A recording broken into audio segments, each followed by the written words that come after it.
शिवो गुरु शिवो देवः शिवो बन्धुः शरीरिणां शिवात्मा शिवो जीव शिवादन्य न किञ्चन।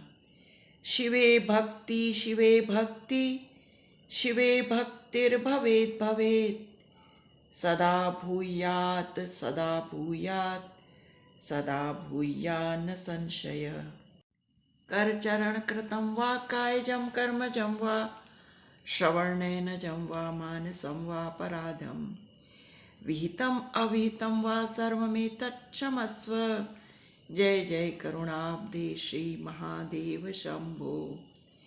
शिवतत्त्वं न जानामि कीदृशोऽसि महेश्वर यादृशोऽसि महादेव तादृशाय नमो नमः।